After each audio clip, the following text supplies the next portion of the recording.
Assalamualaikum warahmatullahi wabarakatuh. Sebelumnya, saya ingin mengucapkan terima kasih kepada Bapak Sparta selaku dosen pengampu kami di mata kuliah Lab Akuntansi Keuangan Menengah 1. Di sini kami akan menjelaskan beberapa soal dari chapter 7 yang berjudul Cash and Account Receivable. Di sini ada 4 soal, E7.10, E7.17, E7.18, dan P7.7. Sebelumnya, izin memperkenalkan diri, nama saya Hairunisa Snanda. Nama saya Faizal Dira dengan NIM 2022-12-11-026. Saya Gue Faralina Madai dengan NIM 2021-12-11-006. Untuk soal yang pertama, E7.10 akan dijelaskan oleh Kak Ella.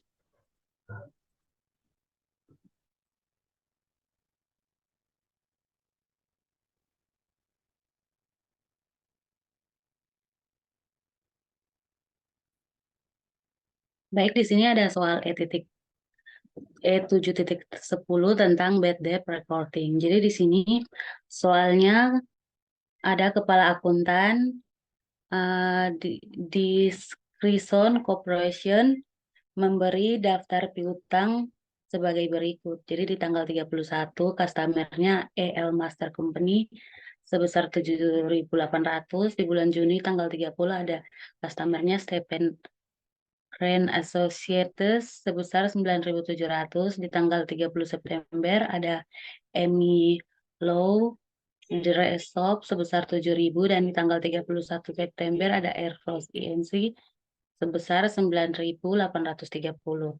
Jadi Dickinson mengikuti kebijakan Debt Expense kan hutang tertagih saat rekening dihapus. Jadi kepala akuntannya berpendapat bahwa prosedur ini sesuai untuk tujuan laporan keuangan. Otoritas pajaknya akan menerima metode lain untuk mengenali piutang tertagih. Jadi semua penjualannya didasarkan pada kredit 30 hari. Untuk penjualan berjalannya sebesar 2.200.000. Sedangkan saldo piutang usaha pada akhir tahun sebesar 77.000. Di sini ada analisis risiko pelanggarannya. Pengalaman penagihannya menunjukkan 12% piutang yang tidak tertagih. Jadi di sini ada 2 instruksi. Yang pertama, apakah kita setuju dengan kebijakannya mengenai pengakuan debit piutang bad debt expense? Kalau tidak atau iya, kenapa? Terus untuk instruksi kedua, berapa besar perbedaan laba bersih jika beban piutangnya tidak tertagih. Selanjutnya, next slide. Jadi jawabannya A. Di sini kita tidak setuju karena kebijakan Dickinson mengenai pendekatan direct write-off secara teori tidak dapat dibenarkan, meskipun diperlukan untuk tujuan pajak penghasilan. Metode direct off ini mencocokkan expense dengan revenue pada periode yang bersangkutan dan juga tidak mengakibatkan piutang dinyatakan sebesar estimasi nilai realisasi di neraca. Oke, untuk di B ada bad debt expense sebesar 77.000 dikali 12%, hasilnya 9.240. Selanjutnya ada bad debt expense direct write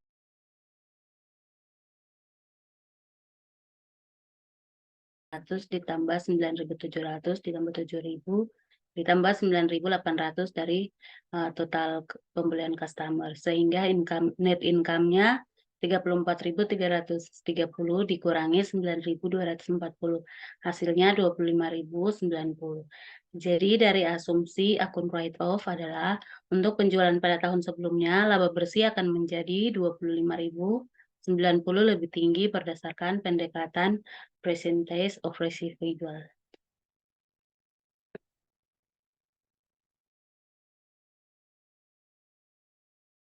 Selanjutnya ada soal E7.17. Di sini diketahui bahwa perusahaan Brian memperhitungkan piutang dengan jumlah tercatatnya itu sebesar 200.000, kepada Warren Company sebesar 190.000, dan menjamin seluruh kerugian kredit. Di sini kita disuruh untuk menyiapkan jurnal entry-nya sesuai untuk mencatat transaksi ini pada pembukuan Brian. Selanjutnya,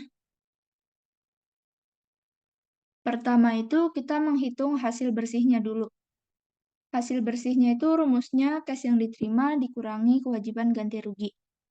Cash yang diterima diketahui dari soal itu sebesar 190.000 dan kewajiban ganti ruginya itu 0. Jadi hasil bersihnya itu 190.000.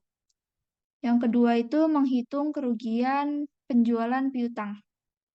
Rumusnya itu nilai tercatat dikurangi hasil bersih.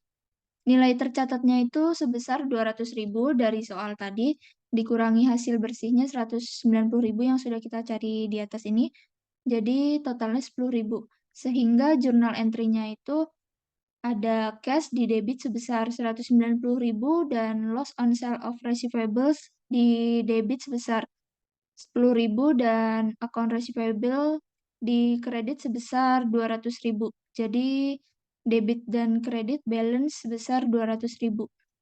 Next.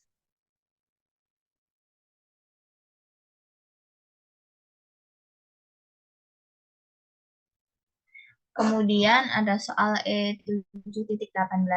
Di soal ini itu tentang pengalihan piutang tanpa jaminan. Soalnya itu perusahaan Bohanon memperhitungkan 250.000 piutang usaha dengan perusahaan Wincare dengan dasar tanpa jaminan. Wincare Financing akan menagih piutang tersebut. Catatan piutang ditransfer ke Wincare Financing pada tanggal 15 Agustus 2022. Perusahaan Wincare memperkirakan beban keuangan sebesar 2% dari jumlah piutang dan juga mencadangkan jumlah yang setara dengan 4% dari piutang untuk menutupi kemungkinan penyesuaian. Dari soal ini kita disuruh mencari syarat-syarat apa yang harus dipenuhi agar pengalihan piutang dengan jaminan dapat dicatat sebagai penjualan. Untuk yang B, asumsikan kondisi dari bagian A terpenuhi. Terus kita disuruh bikin jurnal entry pada tanggal 15 Agustus 2022 agar perusahaan Bohanon mencatat penjualan piutang.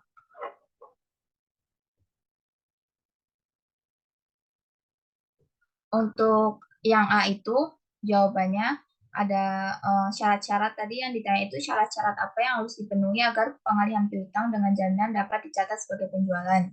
Jawabannya itu pengalihan piutang dengan jaminan dapat dicatat sebagai penjualan piutang hanya jika nilai wajar liabilitas jaminan dapat diestimasi dengan baik dan dicatat dalam pembukuan.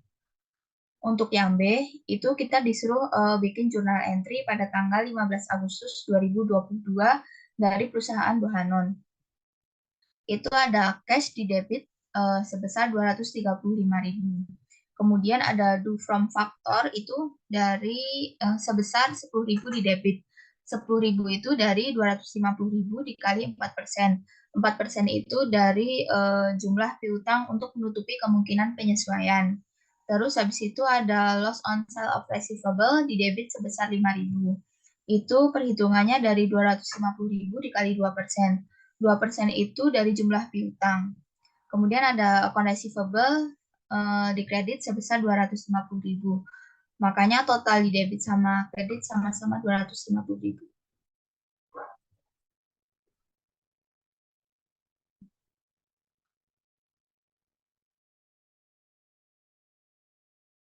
Baik, di sini ada soal terakhir di P77 tentang note receivable with realistic interest rate. Jadi soalnya pada tanggal 1 Oktober 2020, Arden Farm Equipment Company menjual mesin ke Falcon Brothers Farm. Sebagai pengganti pembayaran tunai, Falcon Brothers Farm memberi Arden Wessel yang berdurasi 2 tahun. Senilai 120.000 dengan tingkat bunganya 8%. Jadi di surat utang tersebut mensyaratkan bunganya harus dibayar di setiap tahun pada tanggal 1 Oktober. Jadi di instruksinya kita disuruh membuat jurnal entry yang diperlukan untuk Arden untuk menjangkau seluruh catatan waktu yang berdurasi 2 tahun tersebut. Selanjutnya, jadi di sini ada jurnal journal entries di setiap akhir tahun karena di persyaratannya bunganya harus dibayar pada tanggal 1 Oktober. Jadi terus bunga WSL-nya 2 tahun, untuk 2 tahun. Jadi di jurnalnya dibuat dari tahun 2020 sampai 2022. Jadi untuk jurnal pertama tanggal 1 Oktober 2020 di debitnya ada notes receivable sebesar 120.000, sedangkan di sales revenue-nya di kredit sebesar 120.000. Untuk tanggal 31 Oktober 2020 di debitnya ada interest receivable sebesar 2.400 dan interest revenue sebesar 2.400. Interest revenue-nya didapat dari 120.000 dikali 8% dikali 3 per 12. Selanjutnya pada tanggal 1 Oktober 2021 jurnalnya di cash sebesar 9.600 didapat dari 120.000 dikali 8%.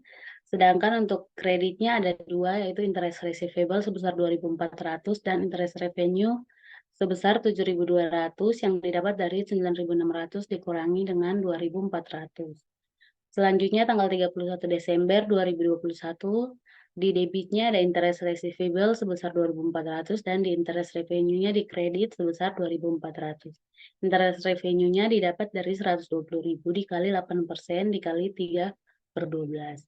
Selanjutnya di tanggal 1 Oktober 2022 di debit ada cash sebesar 9.600 yang didapat dari 120 dikali 8%.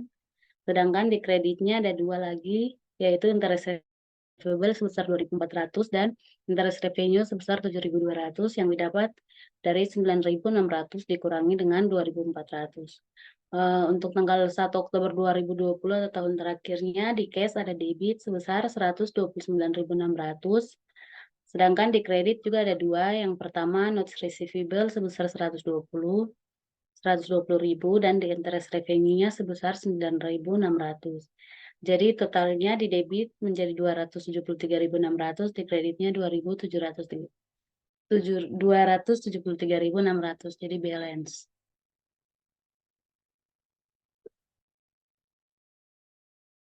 Sekian dari kelompok kami. Mohon maaf apabila ada kesalahan. Wassalamualaikum warahmatullahi wabarakatuh.